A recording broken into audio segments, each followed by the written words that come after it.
만나서 반갑습니다.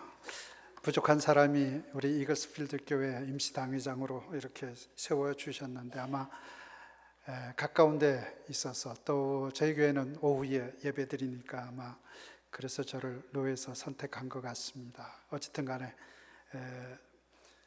제가 맡은 일 최선을 다해서 우리 좋은 훌륭한 우리 이글스필드 교회에 꼭 필요한 담임 목사님을 청빙하도록 우리 함께 노력할 수 있기를 바랍니다. 그렇게 또 최선을 다하겠고요. 여러분 기도 많이 해주시기 바랍니다.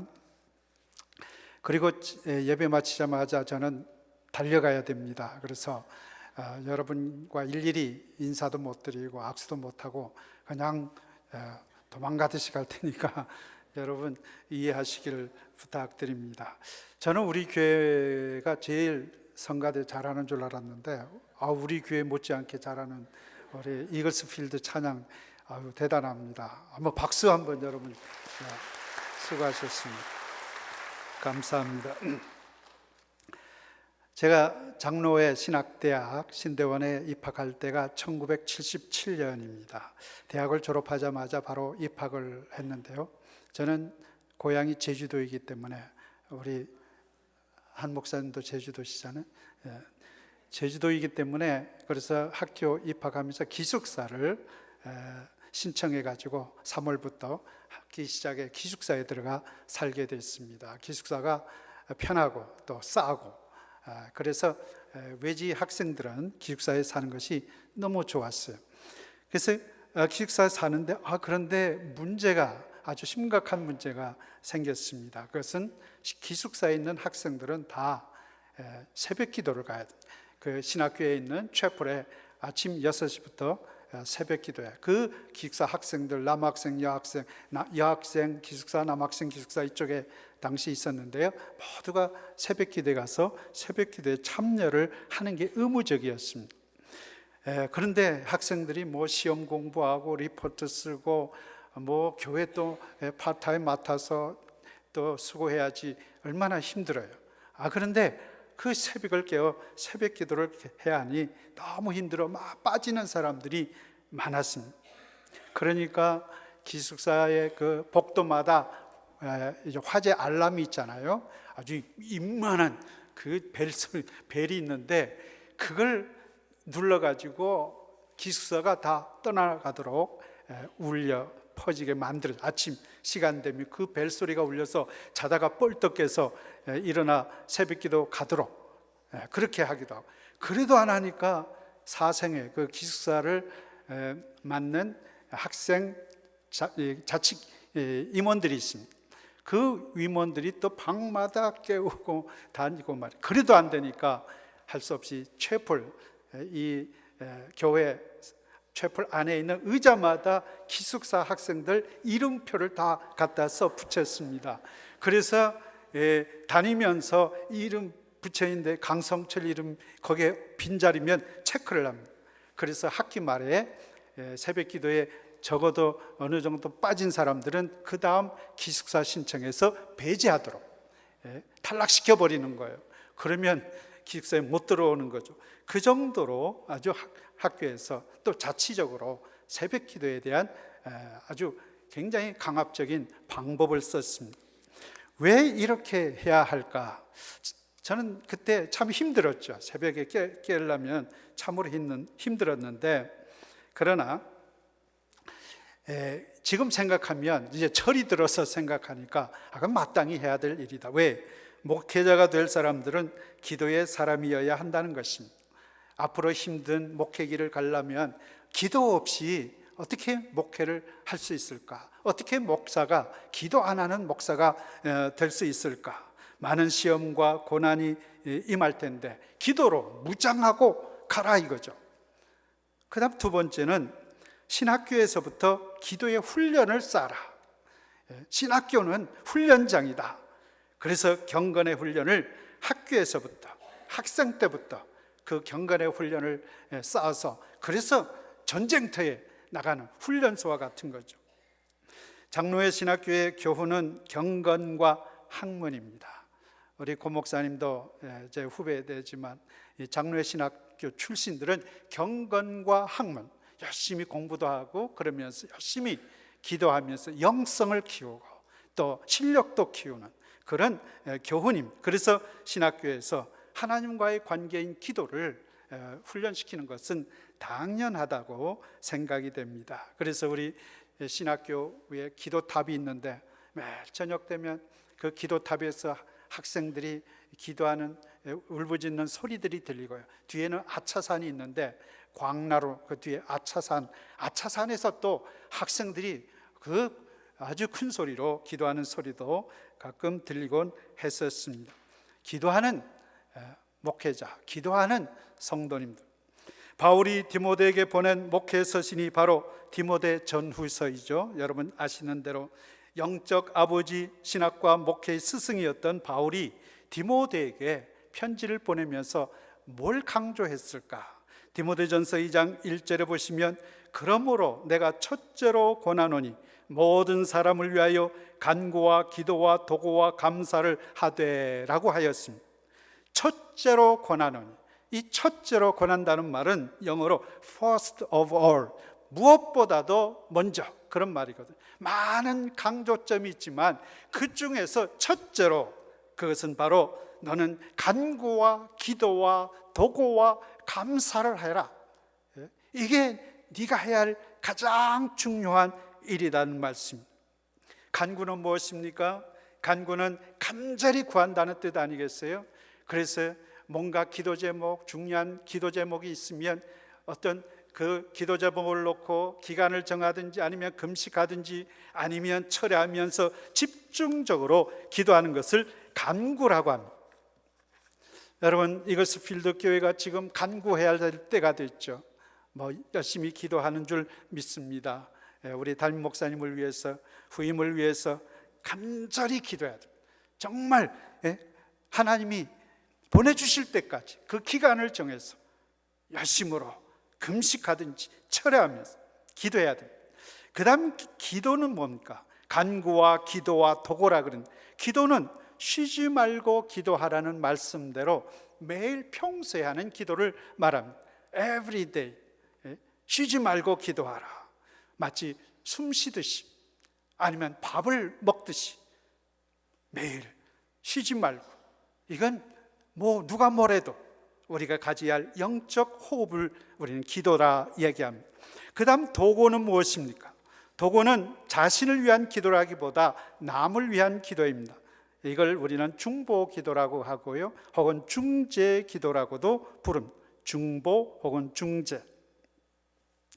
기도 중에 가장 아름답고 귀한 기도가 바로 이 도구 기도입니다. 자신을 위한 기도, 내 가족을 위한 기도, 우리를 위한 기도라기보다 남을 위한 기도, 이웃을 위한 기도, 나라와 민족을 위한 기도, 심지어 원수와 박해하는 사람, 나를 비난하며 욕하는 사람까지도 위해서 기도해 주는 것이 도구 기도입니다.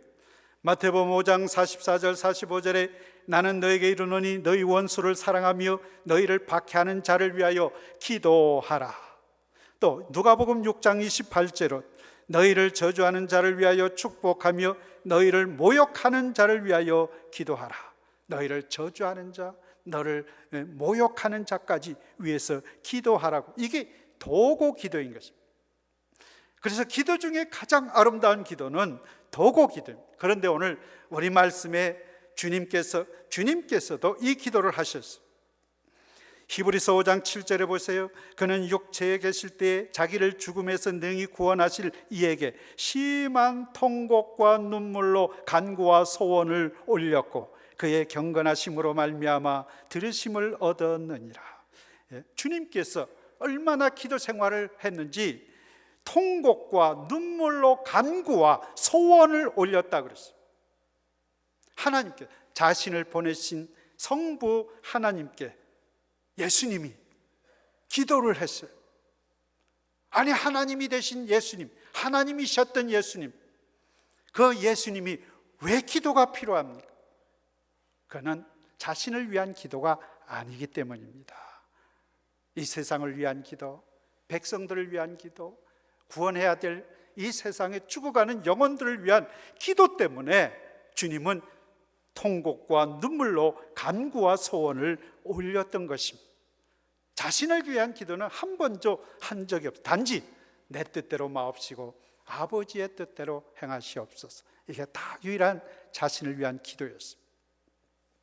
주님은 도고 기도만을 하셨습니다. 오늘도 주님은 이 땅에 계실 때 기도하시다가 승천하시고 이제 하나님은 또 성령님을 보내셔서 중보 기도하게 하셨습니다. 오늘 26절을 보십시오. 이와 같이 성령도 우리의 연약함을 도우시나니, 성령도 우리의 연약함을 도우시나니 우리는 마땅히 기도할 바를 알지 못하나 오직 성령이 말할 수 없는 탄식으로 우리를 위하여 친히 간구하시느니라.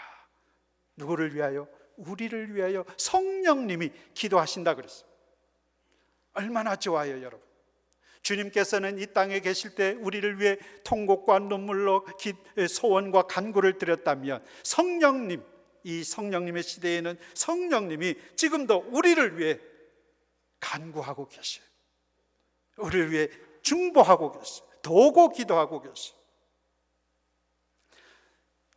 얼마나 우리는 복받은 사람인지 모릅니다. 주님께서 기도하셨고 성령님이 또 기도해 주시고, 이런 중보기도, 성령님이 하시는 중보기도는 얼마나 능력이 있는지 몰라요. 여러분, 오늘 우리 함께 예배하는 저와 여러분, 많은 이들을 위해 도고 기도하는 저와 여러분 되시기를 주님의 이름으로 축원드립니다. 저는 우리 교회 성도님들이 저와 우리 가정을 위해서 아침마다 매일 기도해 주심을 저는 항상 믿고 감사드리고 있습니다. 그리고 예배 시에 대표 기도하시는 분들 또 잊지 않고 말씀을 전하는 종을 위해 기도했죠. 어떤 교회 예배 시간에 대표 기도하는데 목사님 위해서 열심히 간절히 기도하니까 나중에 어떤 분이 그런 말을 하더래요. 목사한테 아부할 일이 있어? 뭐야? 그랬다 그래요. 참 이건 잘못된 생각이죠. 마땅히 말씀을 전하는 주의 종을 위해 간절히 기도해야 될 그런 책임이 있고요. 또 그게 당연히 해야 할 일이고, 이게 도고 기도입니다.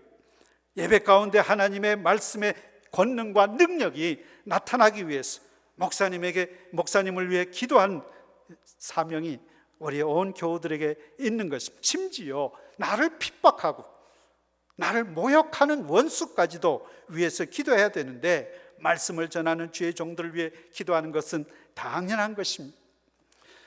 또한 저는 우리 부모님이, 저희 어머님은 작년에 돌아가셨지만요, 제 아버님이 지금도 새벽을 깨워 기도하십니다. 한평생 목회하시다가 은퇴하셔서 지금 연세도 많으시지만 아침마다 새벽 제단에 나가셔서 기도하세요. 저희 할아버지가 살아계실 때는 어느 날 제가 브라질에 선교사로 갔다가 안식년을 맞아 한국 나갔더니 할아버지를 찾아갔습니다. 저희 집안에는 할아버지 때부터 예수를 믿기 시작했어요. 저희 할아버지는 장로로 심호하시다가 은퇴하시고 94세에 돌아가셨어요. 제가 할아버지 인사드리러 갔더니 제 할아버지가 살짝 저에게 하시는 말씀, 야, 강 목사를 위해서 내가 제일 많이 기도해. 외국에 나가 선교하는데 얼마나 힘들겠어. 그래서 기도하는 힘내. 이런 말씀을 듣고 얼마나 용기를 얻었는지 몰라요. 위에서 기도해 준다는 것은 그분들에게, 기도를 받는 분들에게 큰 힘이 되는 것입니다. 성령님의 역사를 불러일으킬 수 있는 능력이 되는 것입니다. 요새는 우리 사위들과 딸들이 우리를 위해서 기도해 준다고 합니다. 얼마나 감사합니까? 저는 저 나름대로 아침마다 기도합니다. 우리는 매일 새벽기도에, 우리 새벽기도 재단에 나온 그 성도님들 한 사람 한 사람 이름을 부르며 기도하고요, 또 참석은 못했지만 온 교우들을 위해 날마다 기도합니다. 이게 도고 기도이기 때문에 아픈 가정들, 자녀들, 사업과 직장들, 이런 기도들이 그 하늘에 기도의 향이 되어 하늘로 올라가는 그 냄새와 그 모습을 한번 상상을 해보십시오. 기도 많이 하는 교회에 하나님의 권능이 넘치는 것입니다. 자, 그러면 성령님은 왜 우리를 위해 기도하실까? 지금 성령님께서 우리를 위해 기도한다 그랬잖아요. 첫째는 우리가 연약하기 때문입니다. 26절 보세요. 이와 같이 성령도 우리의 연약함을 도우시나니, 우리의 연약함을 도우신다 그랬습니다. 그래서 기도해 주시는 것입니다. 사람은 성령의 도움을 받아야만 합니다. 인간에 대한 정확한 평가를 내린다면 약한 겁니다. 여러분, 얼마나 약한지 몰라요. 우리 마음도 조그만 요만한 소리에 좌절하고 절망하고 상처받고, 우리 뇌에 요만한 핏줄만 하나 터져도 우리는 병신이 되든지 아니면 장애인이 되든지 아니면 죽든지 그럴 거예요. 그래서 우리는 약하기 때문에 성령님은 우리 약한 인생들을 보시고 도와주기를 원하시는 거예요. 그래서 기도해 주고 싶으신 거예요. 근데 우리는 성령님을 의지하지 않습니다. 사람을 의지하려고 그래요. 여러분, 사람의 도움은 한계가 있습니다. 왜? 항상 내 옆에 있어주지 않습니다. 그렇죠? 평생 우리와 함께 부부 시간도요, 영원토록 함께 있는 것이 아닙니다. 그래서 결국 도움을 받을 수도 없고요, 또 돕는다 해도 능력에는 한계가 있습니다. 아무리 내가 이웃을 돕는다, 내 성도님들을 돕는다 해도 한계가 있습니다. 그리고 또 안타까운 것은 사람의 도움이 오히려 역효과를 가져올 수도 있습니다. 역효과. 내가 도와줬더니 오히려 그게 문제가 됐다. 그러니 사람의 도움이라는 것은 온전할 수가 없어요. 그래서 성령님만이 우리에게 온전한 도움을 주시고, 우리 약함, 성령님의 별명이 무엇인지 여러분 아시죠? 보혜사입니다. 보혜사 성령. 그 보혜사라는 말은 곁에서 돕는 자라는 뜻, 헬퍼 혹은 카운셀러 혹은 변호사, 변호자, 이게 성령님이십니다. 성령님이 하시는 일은 우리를 돕는 분이세요. 우리를 상담해 주시는 분, 우리를 변호해 주시는 분, 그분께서 우리를 위해 우리의 약함을 아시고 우리를 도우시는 거예요.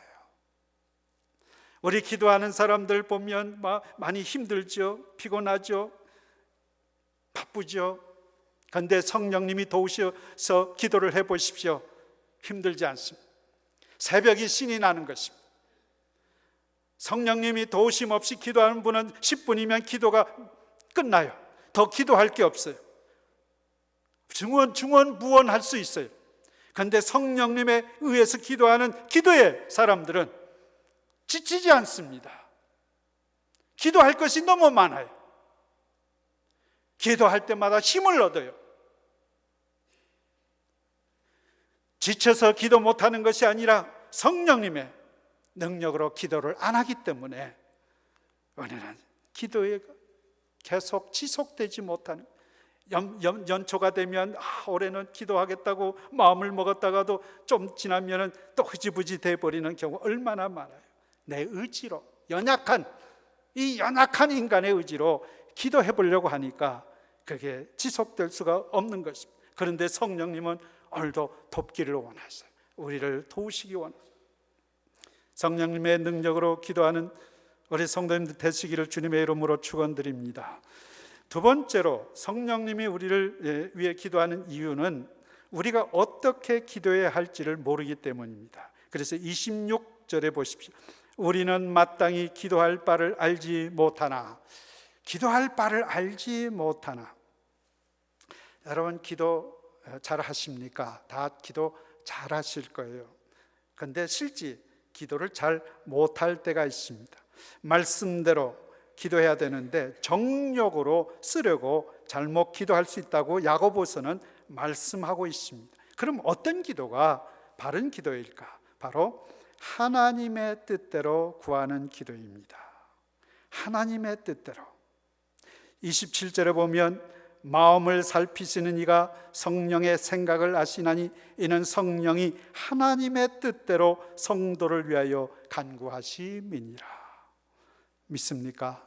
하나님의 뜻대로 성도를 위하여 간구하시는 걸 보면 오늘 우리도 하나님의 뜻대로 기도해야 됩니다. 로마서 12장 2절의 말씀처럼 너희는 이 세대를 본받지 말고 오직 마음을 새롭게 함으로 변화를 받아 하나님의 선하시고 기뻐하시고 온전하신 뜻이 무엇인지 분별하도록 하라. 아까 말씀했지만 예수님도 내 뜻대로 마옵시고 아버지의 뜻대로 행하시옵소서라고 겟세마네 동산에서 간절히 기도했잖아요. 그런데 우리는 모두가 우리의 뜻대로 구합니다. 내 생각대로 기도합니다. 내 욕심대로 기도합니다. 세상적인 것을 구하기 위해 기도합니다. 하나님의 뜻은 그게 아닌데, 여러분, 우리 이글스필드 교회의 담임 목사님을 구하는 것도 내 뜻대로 구하면 안 됩니다. 항상 거기에는 문제가 생깁니다. 하나님의 뜻을 구해야 돼요. 내 뜻대로 구해보십시오. 내 뜻이 얼마나 많아요. 여기 있는 성도님들이 다 내 뜻대로 구해보세요. 담임 목사님 한 분 구하는데 다 자기 뜻대로 구하면 100명의 목사님도 모자란 거예요. 하나님의 뜻대로 모두가 구한다면 한 분을 하나님이 뜻대로 보내주실 그분을 구할 수가 있는 것입니다. 믿습니까? 여러분의 뜻대로 구하지 마십시오. 하나님의 뜻을 찾으셔야 돼요. 하나님의 선하시고 바르고 정확하고 그런 뜻대로 우리가 구하는 것이 우리 성령님께서 우리에게 주시는 가르침입니다. 에베소서 6장 18절에 보십시오. 모든 기도와 간구를 하되 항상 성령 안에서 기도하고 이를 위하여 깨어 구하기를 항상 힘쓰며 여러 성도를 위하여 구하라. 이렇게 말씀하고 있습니다. 성령 안에서 기도하라. 즉 성령님이 가르치는 방법대로 기도하라. 그게 뭐냐? 하나님의 뜻대로 구하는 것입니다. 하나님의 뜻을 찾는 것입니다. 하나님의 뜻은 선하시고 기뻐하시고 온전하신 뜻이라 그랬습니다. 하나님의 선하시고 기뻐하시고 온전한 하나님의 뜻은 틀림이 없어요. 그건 반드시 선한 거예요. 굿, 유익한 거라는, 좋은 것이라는 말씀. 그리고 기뻐하는, 모두가 기뻐할 일이라는 것입니다. 한 사람을 기뻐하게 만드는 그런 기도 제목이 아니에요. 모두가 기뻐하고 이글스필드 교회 선하고 유익하고 그런 기도를 해야 됩니다. 그러면 어떻게 됩니까? 28절을 보십시오. 우리가 알거니와 하나님을 사랑하는 자 곧 그의 뜻대로 부르심을 입은 자들에게는 모든 것이 합력하여 선을 이루느니라. 그래서 온 교우들이 이렇게 하나님의 뜻대로 성령님이 가르치신 대로 기도하기 시작하면 모든 것이 합력해서 선을 이룰 수 있어요. 가장 큰 영광을 드러낼 수가 있는 것입니다. 여러분, 오늘 우리 이 시간 함께 결단할 수 있기를 바랍니다. 기도하는 삶을 매일 생활할 수 있기를 바랍니다. 여러분의 삶 속에 기도가 있기를 주님의 이름으로 축원드립니다. 이건 숨 쉬는 것과 같은 거예요. 매일 우리가 숨 쉬어야 돼요. 기도 생활을 해야 돼요. 그리고 그 기도에다가 더 나아가서 간구를 해야 돼요. 간구. 기도 생활은 그냥 기본적인 베이직한 크리스천의 라이프죠. 그 위에 간구해. 이제 담임 목사님 가셨으니까 이제 담임 목사님을 구해야 되는데, 우리 같이 기도하자. 각 선교회별로, 각 기관별로, 우리 당회원은 당회원대로 매일 우리 말씀 들으니 수요일마다 마치고 예배 마치고 기도한다 그러는데 얼마나 감사해요. 이제 간구할 때가 됐어요. 간구. 그리고 그 위에 도구 생활을 해요. 도구. 중보 기도를 해야 돼요. 원수까지, 나를 위해 핍박하는 자까지.